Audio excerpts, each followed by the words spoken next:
Whoa, hey, how's it going? If you're new to my channel, that's okay. I'm gentle. Alright, welcome to Real Reviews. I'm Chase Lee, and I'm here to review Kick-Ass 2. And this is the 2010 sequel to the 2010 follow-up, Kick-Ass, which was actually one of my favorite movies of 2010. It's actually one of my favorite superhero movies ever made.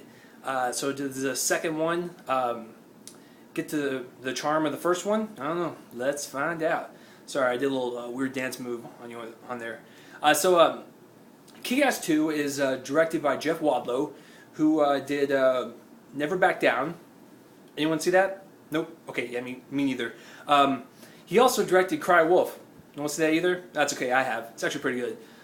He actually does direct Kick-Ass 2 very, very well, and it's in his style and in his tone, but keeping the same kind of feel of the first one. The one thing I liked about the first one is that Matthew Vaughn created this dark, gritty tone, but but comical at the same time to balance it out, and I thought he did a very good job. The one thing Jeff Wadlow didn't do is that it didn't seem as dark to me or as gritty to me. That doesn't take away from the experience by any means. It's just one thing that does knock it down a peg for me, but that's basically it. The one thing I will give Jeff Wadlow credit for is he upped the ante. In the sequel, you have to go bigger and badder. And in the second Kick-Ass, oh yeah, it is bloodier and it's more violent, and that's what I like. So I think overall, like, he created a hyper-violent, great follow-up to a great movie, and that's the one thing I am so baffled at. The critics rated this 26%. I think it's at 26% right now on Rotten Tomatoes. That astounds me. That means it's like 14% away from Grown Ups 2, which means they rated Kick-Ass 2 about a foot away from like the pile of the junk, the bottom of the crap barrel. And that's not good. Like, this is like the first movie where I honestly do not agree with the critics at all. 26%, really? The first one got a 77. Like, I don't understand. Anyways, the acting. Aaron Taylor Johnson, great as Kick-Ass. The only problem is, in the first one, he looked like he was in high school. In the second one, he's got like a big jawline now, so he doesn't look like he's in high school anymore. He looks like he's in college. He's actually my age, so it just doesn't work. I have the face of a 12-year-old, so it could work for me, but he doesn't. Well, he kind of does, but like his whole facial structure makes it look like he's an adult, and I look like I'm a child. So that's why I could work in a high school setting, and that's why he couldn't. But other than that, he still kicks ass. Oh, there it is. There's the pun. He kicks ass. It's Kick-Ass. And Chloe Grace Moretz, she's just great as Hit Girl as always. Christopher Mintz-Plasse, who played Red Mist in the first one, he turns bad in this one. He's also in the second one, he's known as the Mother Effer. Even that word is too graphic for my show, but he does a great job as the villain. Actually, one of my favorite parts is Jim Carrey as Colonel Stars and Stripes. Hey, yo, what the good guys? You know.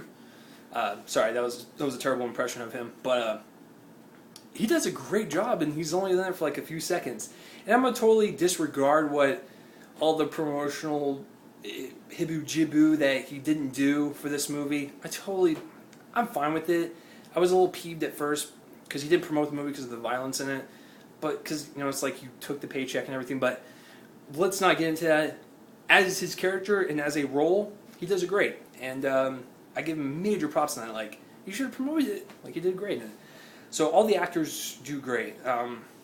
They even add some new ones in there, like Donald Faison as Dr. Gravity, actually one of my favorite characters. But acting is very, very solid. Cinematography, it's good. It's just like the first one. It feels like a very violent comic book movie, and that's what it should look like. Yeah, the green screen's a little tacky, just like the first one, but I don't mind that. I kind of like that about it. The editing, it's a little shorter than the first one, but it's still enjoyable. It keeps you entertained all the way through. Special effects, like I said, the green screen's not that good, but it doesn't take away from the whole experience. The blood is awesome. The violence is awesome in the special effects category, so it's great. The one thing I did like about this movie was they added more emotional depth to it. So I should have added that in the directing section, but Jeff Wadlow adds more emotional depth to these characters, which is kind of strange, but it actually worked. It was awesome. Overall, this is a hyper-violent, bloody, just damn good time. It's so entertaining, and I don't know why the critics are hating it so much. I honestly don't. I'm gonna give it a solid 8 out of 10. If you like the first Kick-Ass, you're gonna love this one. If you hated Kick-Ass 1, you're gonna hate this one. I would say it's a strong matinee price. If you're not a fan of Kick-Ass, I wouldn't even check it on television when it comes out. But if you're a fan of the Kick-Ass series, I would say it's a strong matinee, 8 out of 10. That's my score. So, what did you guys think of Kick-Ass 2? Or even Kick-Ass 1 for that matter? Comment in the place to rep on my face. And if you do go see it, stay after the credits. There is a scene. And I'm going to call this right now. If they make a third one, which they aren't because the second one kind of bombed financially, but if they make a third one, it will be the most entertaining trilogy of all time. Hands down for me. So long shot, not going to happen. Totally cool. I'll live. I won't cry too much at night. So, thanks for watching Real Reviews. I'm Chase Lee, and I had a fun time watching this, and you should go see it too if you're a fan of it. I'm Chase Lee, and thanks for watching. I'll see you guys later. Goodbye.